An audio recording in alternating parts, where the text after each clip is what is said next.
우리가 지난주 성부 하나님께서 약속하신 그 언약의 내용이 하나님의 나라. 그 나라는 이미 성자 예수 그리스도께서 행하시고 가르치시고 시작하시고 이루셨지만 이 역사라고 그러잖아요. 시 공간이 있는 이제 역사 속에 그 완성은 아직이라는 그 중간 사이에 하나님의 뜻은 실패함 없이 완료가 되려면 그 일을 누가 해야 돼요? 하나님이 해야 되잖아요. 그러면 예수는 이제 올라가셨고 성부 하나님은 보이지 않고, 그러면 이제 그 신적인 누군가 와서 우리를 도와줘야 될 거 아니에요. 왜? 하나님의 나라는 실패함 없이 완료돼야 되니까. 그런 의미에서 사도행전은 이제 이 성령이 강림하셔서 요한복음으로 말하면 보혜사, 파라클레토스, 돕는 자, 위로자, 한마디로 곁에 계신 자, 이 성령이 이제 우리 안에, 교회 안에 함께 하셔서 이 교회를 통하여 우리 다시 말하면 하나님의 백성들을 통하여 그 하나님의 약속이 실제적으로 이루어가고 있다는 것입니다. 또한 이 이미와 아직의 중간 사이는 하나님의 영광과 찬송과 그 명예로움, 우리가 이제 이미 이사야서를 공부했잖아요. 1차원적 세계관의 질서, 2차원의 세계관 질서, 2차원의 세계관 질서가 완료됐는데 아직 예루살렘에 돌아왔지만 1차원적 세계관의 요구를 받고 있고 2차원적 세계관이 아직 내 안에 완료되지 않는 그 의문, 갈등, 우리 이미 공부했잖아요. 이제 그렇지만 그 완료된 그 하나님의 나라가 이 중간 사이에서 이제 다시금 내가 내 안에 열매 맺도록 우리가 적용, 시험, 이제 그 도전, 훈련의 기회이며 지금의 이 과정이 또한 그 훈련과 도전과 또 우리가 어떻게 보면 적용과 시험의 기회일 뿐만 아니라 또한 그 하나님이 누구신가를 증언하고 실현할 수 있는 우리가 복 있는 기회인 줄로 믿습니다. 우리의 존재가 그렇다는 거예요. 근데 여기서 우리가 한 번 더 나가자면 우리가 지난주에 말씀했던 것처럼 내가 좋은 자리 가서 의로운 자리에서 내가 대우받음으로 하나님의 나라의 원리를 증언한 게 아니라 배신의 자리, 창녀의 자리, 죄인된 자리 우리 주님이 찾아오셔서, 이렇게 표현하면 좀 어떻게 표현될지 모르겠지만 내가 죄인의 몸으로 동등한 입장에 내려오신다는 거예요. 우리 기독교 오해는 뭐냐? 내가 성공하고 내 옳음이 증명됨으로 하나님의 영광을 받으실 거고 또 하나님의 그 명예로움을 드러낼 걸로 많이 착각하거든요. 그러나 그렇지 않습니다. 성경에 보면은 우리 예수님은 그렇게 영광 받지 않아요. 그래서 십자가의 도는 미련해 보이는 것입니다. 미련해 보이는 것입니다. 그래서 이제 이런 이미와 아직의 우리가 그 중간 사이는 하나님께서 약속하시고 언약하신 그 하나님의 나라가 어떻게 이해된다는 것, 어떻게 실현된다는 것을 제가 방금 했잖아요. 시험, 도전, 적용을 통해서 그 열매가 내 안에 구체적으로 맺을 수 있는 복된 기회가 이 지금 이미와 아직의 중간 사이에 우리의 정체성이라는 거예요. 그리고 그것이 훈련되고 적용 시험 속에서 내가 그 장소, 그 시간 속에 하나님이 누구신가를 증언하는 그 하나님의 영광과 찬송이 이미 완료됐죠. 아직 완료됐지 않았지만 이 과정 속의 시험, 적용, 우리가 훈련을 통하여 도전을 통하여 그 하나님 되심이 우리 안에 열매로 맺을 뿐만 아니라 우리가 그 하나님의 나라가 어떻다는 것을 증언해야 하는 명예롭고 복 있는 기회인 줄로 믿습니다. 내가 적용받고 내가 훈련받고, 그래서 좀 그 용기와 배짱을 가지고 덤벼들 필요가 있다고 그랬잖아요. 그렇지 않으면은 우리는 자꾸 언제가 회복할 때입니까? 언제 하나님 나라가 임합니까? 이 말은 또 다른 말로 말하면 이 회복은 우리의 영적인 회복을 말하는 것이 아니라 당시에 이 제자들을 비롯한 이 무리들은 이 때를 기다리고 있는 것은 정치적, 군사적 회복의 때거든요. 우리가 1세기 당시는 이제 유대인들이 로마의 핍박을 받았기 때문에 이 메시아가 오면은 제발 나는 잘못 없으니까 나에게 보상을 주고 저 나쁜 놈 심판 좀 해달라는 얘기거든요. 우리가 욥기 마치 우리가 공부하고 있잖아요. 우리의 신앙이 이 과정이 내 낯설미, 우리의 실패가, 우리의 연약함이, 우리의 좌절감, 우리의 죄책감이 나를 더 깊고 넓고 구체적이고 또 나를 더 두껍도록 나를 만들어 간다는 그 믿음이 없으면은 우리가 자꾸 오늘 이 무리와 제자들이 묻는 것처럼 어느 때입니까? 어느 때 이 옳고 그름을 심판해 줄 것입니까? 자꾸 그 옳고 그름의 심판만을 따지고 있다는 것입니다. 기독교 어려움은 뭘까요? 저기가 지옥이고 여기가 천국이면은 그 지옥에 있는 사람을 천국으로 데려온 것이 옳음이라는 것입니다. 그래서 우리 주님은 우리가 죄인의 죽음의 자리에 있을 때 그 죽음의 자리에 우리에 있는 자를 구원하기 위하여 방법을 주신 게 아니라는 거예요. 존재 자체, 그 예수 자신이 그 방법이 된 거예요. 예수 자신이 수단이 되어서 그 현장에 내려오셨다는 거예요. 그러니까 여러분들이 어떤 문제가 있을 때 돈이 나의 구원의 방법이 아니라는 거예요. 내가 아플 때 의사가 나의 구원의 방법이 아니에요. 물론 이제 의사의 손길 동에 찾아오지만 실존적인 나를 치료하시고 나와 함께 하신 분은 바로 그 하나님 자신 대신 예수께서 성령이 파라클리토스 우리와 함께 하신 줄로 믿습니다. 이걸 우리가 믿지 못하면은 오늘 이 제자들과 무리들이 어느 때입니까? 언제 회복해 줍니까? 이 말은 언제 저 틀린 사람은 벌을 주고 언제 이 옳은 사람은 보상해 줄 것입니까? 이런 질문이라는 거예요. 그러나 하나님은 방금 얘기했잖아요. 하나님의 목적은 우리가 실력이 쌓아지길 원한다는 거예요. 우리가 그 삶의 정황 속에서 적용하고 시험하고 도전 받아가지고 그 하나님의 나라의 원리, 하나님이 누구신가가 그 더 깊어지고 넓어지고 그 두께가 그 크기가 구체적으로 내 안에 열매 맺기를 원하는 것이지 빨리 나에게 심판하기를 원하신 분이 아니라는 것입니다. 그러나 우리는 실력이 없고 우리는 너무나도 연약한 존재이기 때문에 그 돕는 자로 보혜사 성령 하나님을 우리가 알아가신 줄로 믿습니다. 그래서 그 성령 하나님이 우리의 실패, 우리의 죄책감, 그 무엇도 중요해요. 그걸 가지고 하나님 우리를 적용, 시험, 도전을 통하여 구체적으로 하나님이 누구신가가 내 안에 열매 맺도록 우리 하나님께서는 이끌어 가신다는 거예요. 그런 의미에서 하나님이 뭐라냐? 때와 기한은 너가 알 바가 아니라는 거예요. 근데 우리는 조급하죠. 빨리 우리는 그 때와 기한을 알려주기를 원하죠. 그러나 우리가 무두셀라에서 얘기했잖아요. 여러분 생각하기에 하나님이 빨리 심판하면 좋을 것 같습니까? 나는 빨리 심판했더라면 내 인생이 예를 들어서 5년 전에 끝났다면 지금의 내가 하나님을 알았을까요? 5년 전에 내가 죽었더라면 하나님이 나를 심판했더라면 내 믿음이 오늘까지 이렇게 성장했을까요? 여러분 물어볼게요. 자, 진실되게 여러분 자신에게 물어봐봐요. 여러분이 5년 전이나 지금이나 내 믿음이 똑같다 하면은 일단 내 책임이에요. 목사가 설교가 잘못됐거나 여러분이 설교를 잘못 들었거나 그러면 나에게 인생이 하루라도 더 있는 게 좋잖아요. 내가 지금 사법고시를 공부해야 돼요. 물론 공부하기 싫은 사람은 시험 날짜가 빨리 오길 바라죠. 저도 학창시절을 지나봤으니까 알아요.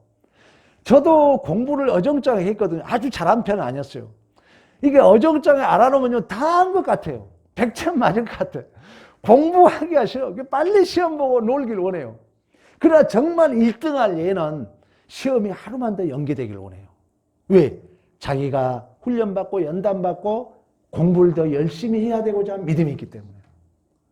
그러나 내 인생을 포기한 자는, 그런 나의 정체성이 없는 학생은 빨리 시험 끝나버리고 빨리 시험 봐버리고 놀길 원한다는 것입니다. 그러나 하나님은 우리를 구체적으로 그 깊이와 그 두께와 그 넓이와 그 크심이 우리 안에 더 구체적이고 더 확연하게 우리에게 열매 맺기를 원하시기 때문에 그 때를 미루어서 무드셀라를 통해서 보여주고 있는 것처럼 969년, 약 1000년을 하루가 1000년같이, 1000년이 하루같이 하나님이 우리를 기다리신 줄로 믿습니다. 이걸 우리가 안다면 여러분, 하루의 삶을 대충 넘길 수가 없죠. 여러분, 예를 들어봐요. 100만 원 가지고 산 사람이 있어요. 1억을 가지고 산 사람이 있어요. 근데 이 100만 원 사는 사람이 이 차별을 못 느끼죠. 그러나 이 각자 받은 은혜만이 안다고 이 1억을 가지고 산 사람은 훨씬 풍성하게 사는 거예요. 여러분, 천국 가면요, 믿음이 상급이라 그러잖아요. 그 믿음을, 여러분, 복음을 유일하게 들을 수 있는 길은요, 이 땅에밖에 없다는 것입니다. 거지 나사로와 부자 청년이 지옥 갔잖아요. 후회하잖아요. 그때 뭐라 합니까? 야, 모세와 같이 지금도 선지자를 통해서 말씀이 선포되고 있다. 그거 듣고 와라. 그 형제들에게 얘기하잖아요. 그래서 여러분들이 정말 천국 가서, 물론 그럴 일은 없겠지만 내가 보는 생각이에요. 후회 안 하려면 이 땅에서 내가 시험 끝나고 나서 나 그때 공부 열심히 할 걸, 이러지 마시고 지금 하나님을 바로 알아야 됩니다. 그래서 나이가 먹을수록 예배를 더 잘 참석하고 하나님을 바로 알아야 돼요. 그렇지 않으면은 우리의 구원이 아주 가난한 구원, 달랑 옳고 그럼 나 선했으니까 천국 가겠지, 이렇게 누린다는 것입니다. 여러분들이 누리는 그 하나님의 믿음의 분량과 제가 누리는 믿음의 분량이 다른 것처럼 진정한 상급은 믿음의 분량이라는 것입니다. 그런 믿음의 실력을 쌓고 적용하고 훈련하고 시험과 도전을 통하여 더 구체적으로 더 깊이 더 크게 내 안에 그 충만이 쌓여가도록 허락한 그 시간, 그 공간이 우리에게 주어진 이미와 아직의 중간 사이라는 것입니다. 이 사이를 우리가 빨리 심판 내려가지고 주여 어느 때입니까? 어느 때 회복합니까? 빨리 와주세요. 빨리 오면 누구만 손해다고요? 우리만 손이라는 것입니다. 명예로운 기회, 그 이미와 중간 사이에 하나님을 모르는 자들과 아는 자와 내가 아는 자로서 시험, 적용, 도전, 깊이, 넓이, 두께, 크기가 커져서 세상 사람은 몰라. 순간순간 하나님을 믿는 자로서의 그 명예로움을 증언할 수 있도록 그 증인된 삶을 위해서 우리의 연약함을 도와주시고 우리 곁에서 우리를 위로해 주시고 우리의 진정한 응원자로 계신 파라클레토스 보혜사 성령님 우리와 함께 하신 줄로 믿습니다. 그래서 너희가 성령이 임하면 마태복음 마지막에 너희에게 성령의 권능을 주니까 가르쳐 지키라 세상 끝날까지 내와 함께 하시라고 말씀하셨던 그 마태복음이 그대로 연장돼 가지고 사도행전에 와서 그 실제적으로 보혜사 성령 하나님 우리에게 허락해 주셔서 그 성령 하나님 우리의 위로자로 돕는 자로 우리를 옹호자로 곁에 계셔서 우리에게 증인된 사명을 감당하도록 한 줄로 믿습니다. 그래서 이 성령이 임하면 보지 못한 것을 보게 하고 듣지 못한 걸 듣게 하고 생각하지 못한 걸 생각하게 하고 알지 못한 것을 알게 하신 줄로 믿습니다. 그래서 성령이 임한 자와 임하지 않는 자와 틀려요.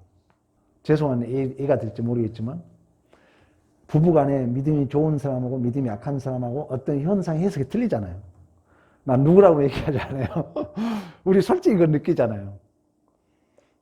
여러분 이제 믿음이 싸우면 그게 복이라는 거예요. 어떤 현상을 봤을 때 믿음이 큰 자와 적은 자 해석이 틀리가 틀려요. 그 믿음이 큰 자는 그만치 누리는 거고, 믿음이 없는 자는 이제 못 누리는 거죠. 왜?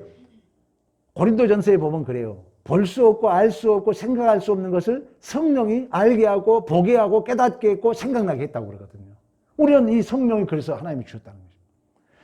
그리고 우리에게 권능을 주신 줄로 믿습니다. 이 권능은 뭐냐면은 디나미스라 해가지고 1세기 당시에 이 권능은 가장 큰 폭발물을 상징해요. 오늘날로 말하면 저는 이것까지는 내가 어떻게 해석할 수 없겠는데 학자들이 그런 얘기예요. 1톤이라는 양을 알아요? 1000kg. 네. 1000kg랍니다. 그 TNT의 폭발물과 이 성령의 권능을 비교해요. 근데 지금은 이제 그 화학 재료가 이제 발전해서 그러지만, 이 문명이 발전했지만, 옛날 이 시대, 우리가 AD 1세기 30년이죠. 사도행전 기록할 때. 그때의 이 권능이라는 것은 이 TNT 그 1톤의 폭발물의 위력과 비교된다는 거예요. 그러니까 이 성령이 임하면은 우리가, 물론 이제 우리가 초대교회 이후에 뭐 1500, 1600년 유럽도 마찬가지로 술집이 질지 없어졌어요. 성령이 임하면. 성령이 휩쓸고 하면 술집이 실질적으로 그 동네에 없어질 정도로. 그리고 이 사도행전은 그 성령이 임하면 죄인들이 회개하고 안진병에 일어나고 그 폭발적인 교회 역사. 우리가 교회 역사를 보면은 엄청난 그 핍박을 받잖아요. 우리가 로마 여러분 네로 황제 같은 경우는 얼마나 기독교를 핍박합니까? 그럼에도 불구하고 이 복음이 폭발적인 역사, TNT 1톤의 폭발력과 동일하게 당시의 독자들이 이해했다는 것입니다. 우리들은 오늘날 너무나도 희한하게 여러분이 이해하고 있잖아요. 그 아니라는 거예요. 실질적으로 우리가 이 성령의 권능을 임하면 놀라운 능력과 역사가 증언될 줄로 믿습니다. 그 얘기를 하는 거예요. 그런 권능을 가지고 우리에게 증인된 사명을 감당하도록 성령이 우리 안에 임했다는 것입니다. 성령. 그래서 여러분, 증인이란 말은 순교자를 얘기합니다. 증인. 마르티스라 해가지고 주를 위하여 순교할 자세가 되어 있는 자. 이걸 우리가 증인이라고 그래요. 근데 이 증인은 두 가지를 해야 돼요. 성령으로 세를 베풀고, 두 번째는 내가 분부한 모든 것을 가르치는 거예요. 근데 그 가르치는 것은 하나님과 예수를 알아서 영생을 얻게 하는 거죠. 우리가 마태복음 마지막 장에 그 얘기해요. 성령을 세례를 주고 가르쳐 지키게 해라. 내가 세상 끝날까지 너와 함께 하십니다. 그 증인을 사명하도록 다시금 이제 사도행전 성령이 임해가지고 우리에게 다시금 여러분 세례를 준다는 걸 쉽게 하면 연합하도록 한다는 거예요. 그리고 예수님께서 가르쳐 주신 것을 가르쳐 지키게 해라. 이 증인된 삶을 우리 감당하도록 성령이 우리 안에 내주하신 줄로 믿습니다. 그러면서 이제 우리가 9절 봅니다. 9절. 그래서 이제 우리 예수님께서 언제 오리라 너희는 때를 너희가 알 바가 기다니다 아니다. 그러나 반드시 온다. 이 얘기를 하고 있지 않습니까? 그러니까 여러분, 우리가 언제 올지는 모르지만 반드시 그날이 뭐라고요? 온다는 거예요. 그래 세상 사람들은 자 시험 날짜를 우리는 반드시 있다는 걸 항상 준비한 삶을 살죠. 그러나 세상 사람들이 이 믿음이 없기 때문에 준비한 마음을 살지 않아요. 이미와 아직의 우리가 긴장관계 두렵고 떨림으로 구원을 받으라고 그랬잖아요. 우리가 중요한 세 가지가 있습니다. 종말을 이해할 때 반드시 온다, 아무도 모른다, 심판이 있다. 어느 날 갑자기 온다는 거예요. 우리가 그때 우리가 도둑같이 임한다고 말씀했던 것처럼 그 날을 준비한 삶. 뭐 이건 여러분들이 이제 너무 우리가 들어서 쉽게 생각하는데 노아가 네피림이 내렸잖아요. 네피림은 용감한 거, 용사, 큰 거. 이 네피림은 민수기 13장에 정탐꾼과 비교되잖아요. 정탐꾼들이 네피림의 후손을 봤다는 것입니다. 그러면 이 네피림의 후손은 그 약속의 땅 가나안 땅에 들어가서 세상 원리를 봤다는 거예요. 그러다 보니까 스스로 보기에도 자기는 메뚜기로 여기잖아요.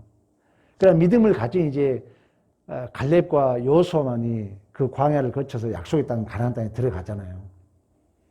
근데 이 지금 노아가 그걸 또 해석해 주거든요. 노아는 심판이 믿음이 있었잖아요. 노아는 은혜를 입었다 그러잖아요. 그러니까 노아는 그 네피림에 내린 그 환경 속에서 그 새 속에 물들지 않고 주님이 언젠간 오실 거란 그 믿음이 있었기 때문에 믿음으로 사는 거예요.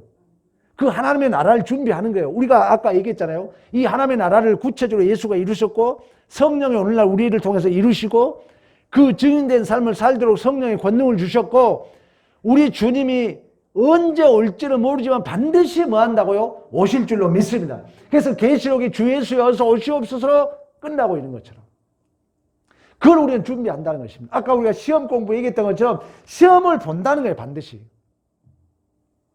그러나 공부를 한 사람은 시험을 열심히 해가면서 그래 언젠간 시험 올 거야. 나 그날 내가 그 시험에 잘 맞을 거 생각하니까 설레임과 기쁨 속에서 그걸 준비하겠죠. 그러나 믿음이 없는 자는 안 왔으면 좋고 온다면 두렵고 떨리고 그러나 이제 더 중요한 중간지대 택자인데 믿음이 없는 자 어쩔 수 없고 두드려 패면 사람이 데리고 가는 거예요. 두드려 팬다는 얘기는 하나님이 이제 아픔도 주고 고통도 주고 나 같은 경우는 사업도 망하게 해가지고 결국 끌고 간다는 것입니다. 우리 존재가 그렇습니다, 여러분. 딴 데 바라보고 엉뚱한 생각하면 하나님이 어쩔 수 없어요. 하나님이 채찍을 들어가지고 옳은 길로 인도해요. 불택자는 그냥 내버려 둬버려요.